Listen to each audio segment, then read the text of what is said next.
Hello everyone, কেমন আছো তোমরা সবাই? আশা করছি তোমরা সবাই খুব ভালো আছো, আমরাও খুব ভালো আছি। তো আগের ভিডিওতে তোমরা ঠিক যেমনটা দেখেছিলে, তো দুপুরে খাওয়া দাওয়া কমপ্লিট করার পর সবাই চলে গেছিলো একটু রেস্ট নিতে যে যার মতন। বাট আমি তো একগুচ্ছ রিলস বানিয়েছি, এটা আমরা নিশ্চয়ই চ্যানেলে অলরেডি দেখে ফেলেছো।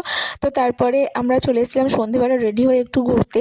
তো দীপ বলে যে ঘুরাবে নাকি, অনেক কটা কালী ঠাকুর আছে, তো চলো দেখিয়ে আনি। তাহলে চলো, তাহলে আমরা ছোটোরা মিলে গাড়ি করে বেরোই, আর মামনিরা না হয় হেঁটে হেঁটে বেরোবে। তো মামনিরা টোটো করে বেরিয়েছিল। তো মামনি বাপি, দুই মা মামনি সবাই মিলে বেরিয়েছিল, আর আমরা এদিকে মোটর সাইকেলে বেরিয়েছি।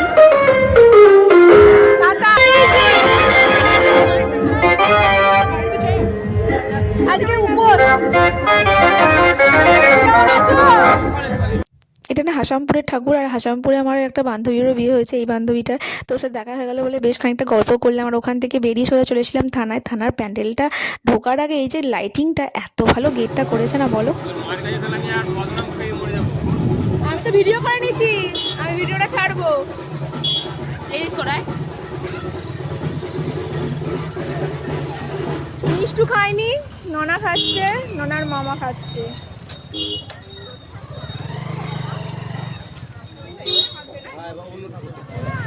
ননা আর ননার মামা ডিসাইড করেই নিয়েছে যে মিষ্টুকে ওদের দলে টানবেই। তো ননা জোর করে মিষ্টুকে আইসক্রিম খাই দিয়েছে, তো ও আইসক্রিম খাবে না, আর ওরা দুজনে কেউ ছাড়বেও না। তো যাই হোক গে, ননা খাওয়ানোর পর ওর মামা ধরেছে, আর আমি তো এসবের মধ্যে একদমই নিই, কারণ আমার আইসক্রিম একটু পছন্দ হয় না। তো ওদেরকে বললাম তোমাদের এইসব খাওয়া দাওয়া কমপ্লিট হলে প্লিজ চলো এবার ঠাকুরটা তো দেখে আসি। তো ওদের খাওয়া দাওয়া কমপ্লিট করে চলে এলাম এখানে মণ্ডপের ভেতরে। তো মণ্ডপটা না আজকে এবারে ভীষণ বড় করেছিল, বেশ বড় করেছিল। আমার দারুণ লেগেছে ঠাকুরটা, ঠাকুরের এই সমস্ত লাইটিং বলো সমস্তটা থানায় খুব ভালো করে, জানো তো। আমার প্রতি বছর আমি ওই জন্য আসি, খুব ভালো লাগে। আর কালকে না থানাতে এখানে খাওয়া দাওয়াও রয়েছে, তো আমার আশা করছি আসবো। তো ভেবে রেখেছি আসবো বলে, দেখা যাক কতটা কী করা যায়। আর যদি আসি তো তোমাদের সাথে নিশ্চয়ই শেয়ার করব। আর এখানে না চারিধারটা দেখছি এরকম সমস্ত মানে আঁকার প্রতিযোগিতা হলে যেমন সমস্ত আঁকার ছবিগুলো টাঙানো রয়েছে। তো দেখে মনে হচ্ছিলো যে সকালের দিকে হয়তো এরকম কিছু অঙ্কন প্রতিযোগিতা টাইপের কিছু একটা হয়েছে বোধহয়। তো যাই হোক, উদ্যোগগুলো বেশ ভালো, দেখে বেশ ভালো লাগলো। তো যাই হোক, আঁকাগুলো খুব সুন্দর সুন্দর হয়েছিল। তো এখান থেকে কিছু ছবি টবি তুলে নিলাম। আর মিষ্টু রানী তো কী বলবো, উনি নতুন ফোন কিনেছেন বলে কথা। তো ম্যাডাম শুধু ছবিই তুলে যাচ্ছেন। যাই হোক, নিজের পাশাপাশি যে একটু ঠাকুরেরও ছবি তুলছেন সেটা দেখেই ভালো লাগলো।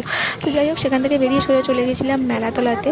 তো মামনি ফোন করছে, তাই তাড়াতাড়ি করতে হবে। আর এইটাকে দেখে ননা যে কী ভয় খাচ্ছে না, যেটা বলার কথা নয়। যাই হোক গে, তো মেলাতলায় বেশিক্ষণ ঘুরিনি আমরা, কারণ মেলা আজকে প্রথম দিন বেশিরভাগটা বন্ধই থাকে, খোলে না। তার জন্য ঠাকুর তো এখনও তৈরি হচ্ছে, রাত 12টা পর যেহেতু পুজো, তাই ঠাকুর এখনও তৈরি হচ্ছে। তো এখানে মেলাতলায় ঢোকার আগে বাপিদের সাথে একটু দেখা হয়ে গেল। তো তারপরে বাপিরা চলে গেল খেতে, কারণ ছেলে মেয়ের আলাদা লাইন, তো সেই কারণের জন্য। তো বাপিরা ওদিকে চলে গেল, আর আমরা চলে গিয়েছিলাম মেয়েদের লাইনের দিকে, কারণ মামনি ওখানে অলরেডি আমাদের জন্য জায়গা ধরে বসে আছে।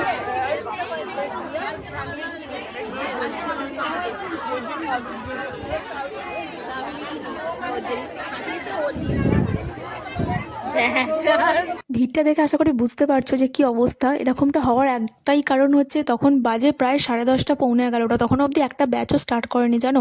তো একটা দুটো ব্যাচ স্টার্ট করে দিলে না এই ভিড়টা হতো না। তো যাই হোক, একটা টেবিলে 6 জনের বেশি পাতাই রাখতে দিচ্ছে না, তাই ননার কোনো পাতা এখানে মানে করতেই দিচ্ছে না, ওরা রাখতেই দিচ্ছে না। তো ঠিক আছে, তোর কোনো পাতার দরকার নেই, চল আমি আর তুই একসাথেই খাবো। তো একটা পাতার মধ্যেই আমি আর ননা খাচ্ছি, তো চামচে করে ও খাচ্ছে আর হাতে করে আমি খাচ্ছিলাম। আর এখানে কোনো আলুর দম বলো, পায়েস বলো, সবই হয়েছে। বাট এত দেরিতে এসছে না, যেটা বলার কথা নয়, শুধু খিচুড়িই দিয়ে যাচ্ছে। তো আমরা শুধু খিচুড়ি খেয়েই চলে এসেছি। তো লাস্টে একদম একটুখানি আলুর দম আর একটুখানি পায়েস কপালে ছিল মায়ের ভোগ, তো সেটা পেয়ে গেছি। তো যাই হোক, সেটা খেয়ে সোজা বাড়ি চলে এসেছিলাম, কারণ কারোর একটু ধৈর্য ছিল না, আমাদের আর ভালো লাগছিল না। আমি আর কোনো ভিডিও বানাইনি ওই জন্য, তো চুপচাপ শুয়ে ঘুমিয়ে গেছি। আর সকালবেলা উঠে মামনি চলে গেছে ওদিকে কাজকর্মগুলো সারতে, আর আমি এদিকে রান্নার মধ্যে লেগে গেছি, কারণ আজকে ওই থানাতে খাওয়া দাওয়া আছে। তো তাই ভাবছি যে ওখানে খেতে যাবো, রান্নাবান্না সমস্ত কমপ্লিট করে নিয়ে চলে যাব খেতে। তো আমি, মিষ্টু, দীপ আর ননা 4 জনে তো আমরা এখন জুটি হয়েছি, তো 4 জনে মিলেই খেতে যাব।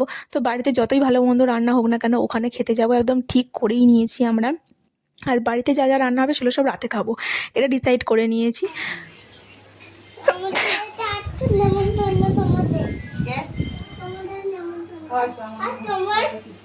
নেমন্তন্ন বন্ধ। আমার নেমন্তন্ন বন্ধ কেন বাবা? আমি কি করলাম? আমার নেমন্তন্ন বন্ধ কেন? দিদুন কি সবজি কাটছো তোমার? কই আমি সবজি কাটছি। সবজি কাটছো?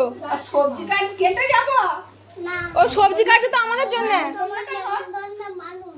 বানুন বানুন ঠিক আছে। তাহলে আমার মাকে আমিই খেতে দেবো, কি আর করবো, তুই যখন বারণ করে দিয়েছিস। তোমাদের বাড়িতে সাথে সবাই আর দিদিভাইও লাগাবে। দিদিভাই নেমন্তন্ন বারণ। দিদিভাই তোমাদের নেমন্তন্ন। আমাদের দিদিভাই যাবে কি জিজ্ঞাসা কর। দিদিভাই যাবে কি জিজ্ঞাসা কর। যাবে। দেখ নতুন দিদুনের নেমন্তন্ন বারণ বলছে, তাহলে তুই কি যাবি? নতুন দিদুনকে নেমন্তন্ন করলে তবেই যাবে বলছি। ও নাকি আমাদের সবাইকে নেমন্তন্ন করছে, বোঝো কাণ্ড। আর মা সবজি কাটছে বলে মা বাদ। যাই হোক, দীপ এখানে আমাকে একটু রান্নার হেল্প করে দিচ্ছিলো, পেঁয়াজ টেঁয়াজগুলো কেটে দিয়ে এইসব। আর এত পাকা পাকা কথা বললে একটু ক্যাপচার না করলে হয় বলো? তাই জন্য ওরা যখনই এরকম পাকা পাকা কথা বলে আমি একটু রেকর্ড করে নিই। যাই হোক, তারপর মা আর মিশু দুজনে মিলে এখানে লেগে পড়েছে সবাইকে খেতে দেওয়ার জন্য। তো মায়েরা মুড়ি টুড়ি সমস্ত বাড়লো, আর আমি ওদিকে কুমড়িগুলো ভাজলাম। তো গরম গরম কুমড়ি ভাজা, তার সাথে শসা, পেঁয়াজ, কাঁচা লঙ্কা, আর ছিল একটু ঘুগনি। ব্যাস এই দিয়ে সবাই মিলে টিফিনটা কমপ্লিট করে নিলাম। তো তোমাদের এই ভিডিওটা কার কার ভালো লাগলো আমাকে কিন্তু জানিও। হ্যাঁ, কার কার ওখানে কীরকমভাবে কালী পুজো সেলিব্রেট হয়, বা কার কার ওখানে কত বড় ঠাকুর আছে, সেটা কিন্তু আমাকে কমেন্ট করে প্লিজ জানিও। তো আমার ভিডিও যদি ভালো লেগে থাকে তাহলে প্লিজ প্লিজ প্লিজ লাইক করে দিও, শেয়ার করে দিও, আর আমার চ্যানেলটাকে সাবস্ক্রাইব করতে একদম ভুলো না। তোমরা সবাই ভালো থেকো, দেখা হবে নেক্সট আরও একটা ভিডিওর সাথে। বাই।